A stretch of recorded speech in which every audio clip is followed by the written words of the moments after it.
All right, we are here. It is Wednesday, and I'm here with Alyssa Farah Griffin +1. Yes. Hello. Yeah, the three of us are here. We're all here. We're all here.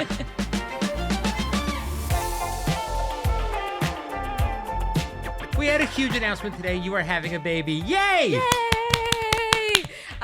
And thank you. It felt so special and like so supported by the show and my co-host. Like it couldn't have. I just felt so special with the whole announcement. So yay! It's very exciting, and obviously I've known for a little while, and I'm very proud of my secret keeping abilities. I have to be honest. I am too. So I have to brag about you because you were one of the first people I told, and I told immediate and very close family because when you struggle with infertility, you want to get through landmarks. You don't want to celebrate and tell a bunch of people if God forbid something happened.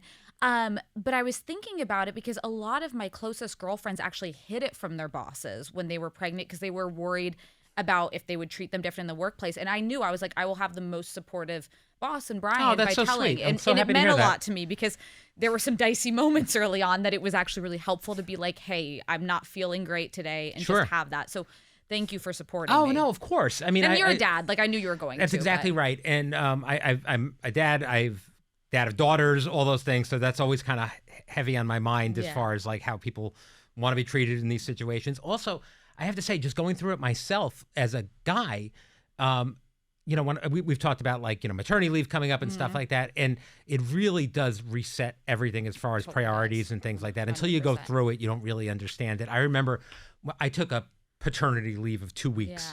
Yeah. And short. It's funny. It felt indulgent when I did it. I remember feeling like, and nobody pressured me or anything else, but I had internal pressure like, I didn't go through anything. I should be back. I should be back. And in retrospect, I'm so mad at myself for feeling that way. I'm so mad at myself for not enjoying every moment that I wasn't at work and spending with my babies. Yeah. And I would encourage everybody to, like, because you've said like, oh, I'll probably miss this much. I'll probably miss that much. I'm like, it's whatever you need, whenever you feel it. And you don't really know until you're in it. That's becoming very clear. Like I've wanted this for so long because, as you know, like I was going through fertility treatments for over a year. I'll say over a year.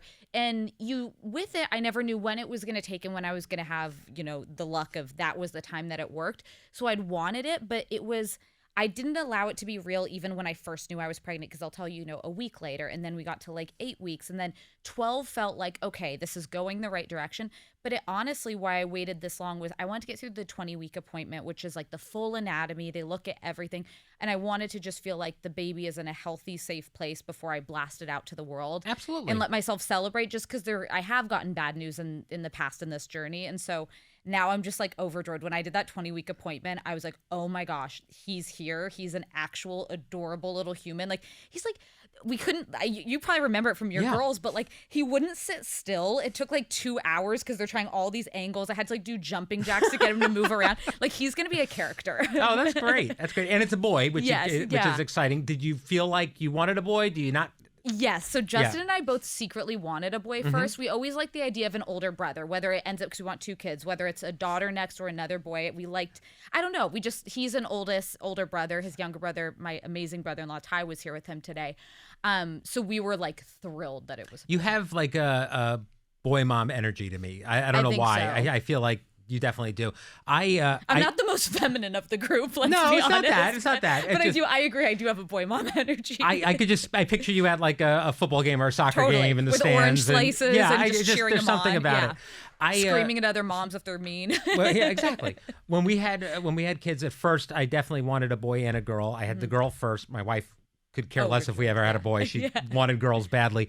And then once I had a girl, I was like, oh no, I'm a girl dad. This is who I am. And I was excited to have another girl. Yeah. It's so funny. And whatever the second, if I'm lucky enough to have a second, I'll be thrilled with. Yeah, of course. Yeah. Oh, it's so exciting. But no, like we're in the thick of it. Like the nursery is underway. I was going to ask. It's like it's so real. But the thing I'm struggling with is, so like we're now in our house, out of our apartment. The nursery feels so far from the bedroom. Like I want him to be literally. I'm gonna be psycho. You're gonna sleep in the chair next to the crib most of the time. Like in the beginning. I now can relate to the like desire to helicopter parent that I'm just like this baby's still in my belly and I want him to be close to me at all times. And you need a really good monitor. I'm going to be good with, I'll be helpful with the gadgets. Yes. Okay. Actually, that's very I'm good helpful. at this stuff. They've definitely upgraded since I had my last kid, but I enjoyed that part of it. Did you register or anything? We're doing that. I'm probably not going to do a shower until January, just with the holidays, like right before he comes, but I need to do that. All right. That's exciting. Yes. And I have to ask, have you thought about names? Do you have a name? Do you know? You don't have to tell us, but we've narrowed down. So I think we're to 3 names.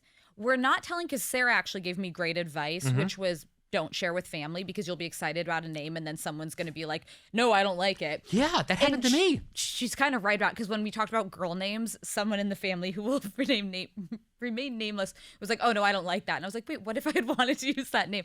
So we're going to keep it till the end, but we're down to 1 of 3 names. I have to say my mother-in-law. So my mother-in-law, who is the sweetest person in the world and is not someone who is very opinionated, which I have to say is lovely with the mother-in-law.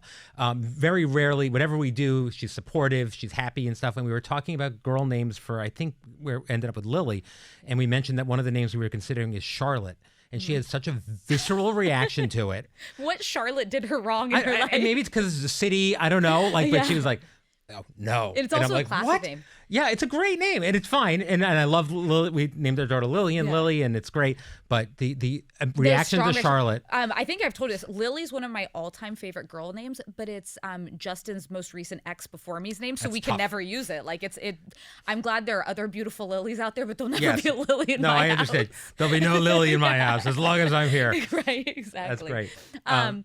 But yeah, I'm really excited. Give us a hint. Are you thinking like a traditional name or a more modern name? So it's actually funny. 2 they're all family names. 2 I would say are traditional. 1 is less traditional, but it is a family name. Okay. None are like it's not going to be like a flower. Like it's not going to shock you. Like it's not going to be like a weird celeb name, but I was hoping for an apple. Right, exactly. Yeah. This is Apple Griffin. Yeah. But 1 is a little more of a wild card, and what's interesting is that one has been a favorite before we were pregnant and we loved it. But I feel weirdly how I do with my dogs, where I've had ideas when I've had with animals of what I'd name them.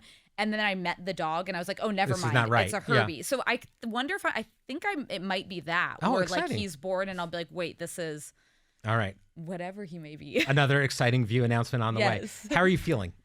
So I feel really good. As you will recall, the end of last season, I was pregnant, obviously, and the first trimester sucked. I felt terrible, but it's weird because you're not showing, nothing feels right. I had every side effect imaginable, like nausea. The ride-in was really hard, and I already get bad migraines, but they were just 10 times worse being pregnant. Yeah. And I couldn't keep anything down other than like bread. So I was literally just like eating like a baguette a day.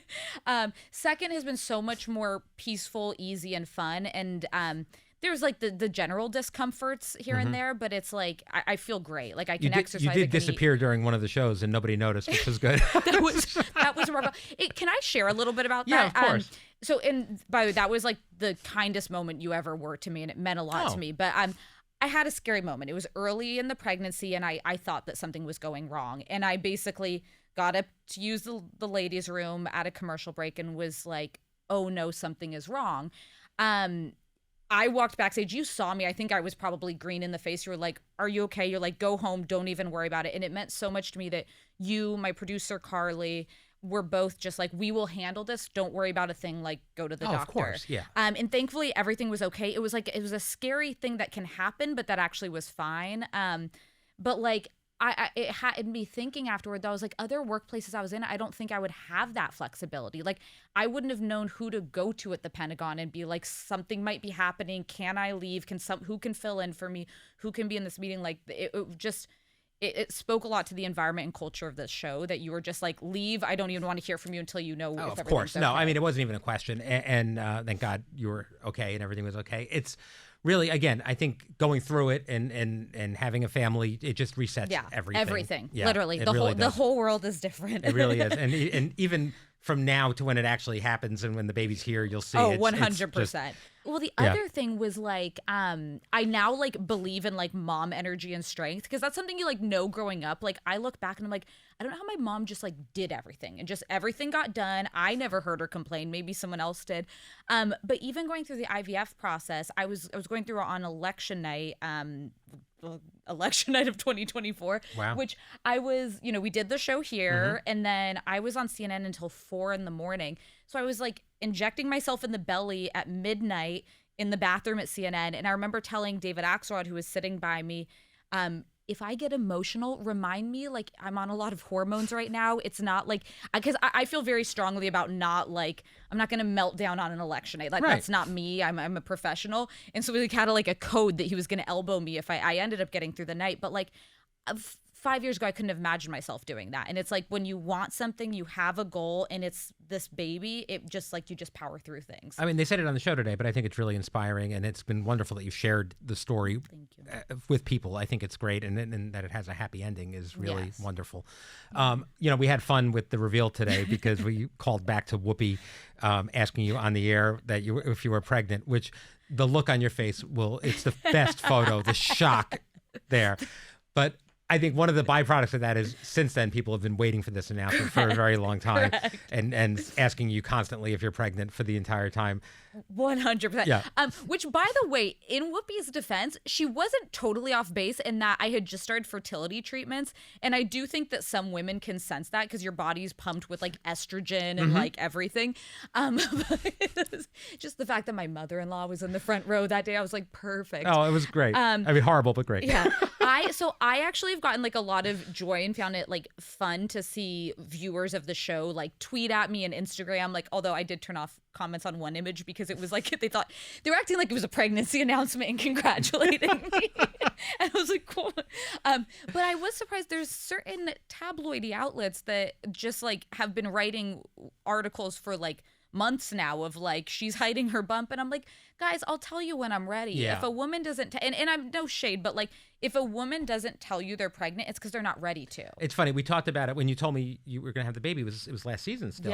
And at the time I was hoping we'd be able to announce as soon as you came back, and you wanted to wait, which I completely understand. But I was like, there's no way she'll be able to make it. But honestly, like if you didn't tell me, I wouldn't notice. I'm also oblivious, but like I don't think I would have known. I think men are a little more oblivious because my husband felt the same. But shout out to Fran Taylor and Ashley on our style team. They've done an incredible job. I told them pretty early too, and they literally pick out the perfect outfits. And I love that like it's kind of in to wear these boho dresses this season because you can hide a lot under there. It's not just you. I remember Abby Huntsman also when she was pregnant with twins. I was the last person to notice. I'm when Abby's this big and twins are this big. Like I'm that's not our the time. best at that. All right. Well, you mentioned this before, but a year ago today we had Vice President Kamala Harris with us on the show. She's been here since then too, of course, but it was the heart of the election, right in the heat of it. Yeah. And at the same time, you were deep into this journey. What was that like? I mean, you're really like doing an intense part of your job. I almost thought about waiting to start IVF because I knew it was going to align with the election, and I knew it was going to be an incredibly busy work time between here and CNN, but also just the emotions of it. Like even if I hadn't been as personally invested in it, I think it's always like a stressful time in the country, and like you can't get away from the ads and the division and all that. And I just remember deciding like I'm not putting my life on hold because of figuring out what politician is going to run things next. And I'm glad I made that decision. Yeah. You had a People exclusive this morning, which was great. The pictures are beautiful of you and Justin. Thank you. How does Justin feel about being in People magazine? We've talked about this before of his role as view husband in press. He's getting more used to it. The funniest thing was that because they came to our house to take fabulous ABC photographers to take the pictures, and they're like, Justin's a total natural. They're like, Alyssa, could you move this? No, could you readjust this? Like giving me all these pointers. Like, Justin, don't change a thing. Like he's somehow much better at this and more natural. He's comfortable in his skin. It's yeah, good. Exactly. He's meant to be a view husband. Right. And it was actually really fun because I'll put him on my social, but we incorporated the dogs into some of the photos, and it was like our little growing family, soon to be of 5.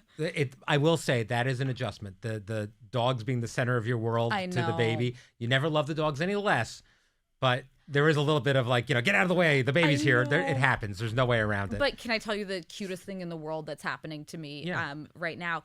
So Desi is the older of the 2 dogs. So he's 7. Herbie's 3. Desi's the most emotionally intelligent dog I've ever had. And I noticed that for weeks he's been sleeping right next to me and like on my belly with his head on it. And I Googled, I'm like, do they know when you're pregnant? They do. They have like 100,000 times the smell capability that we do. They can smell hormones and changes in the body.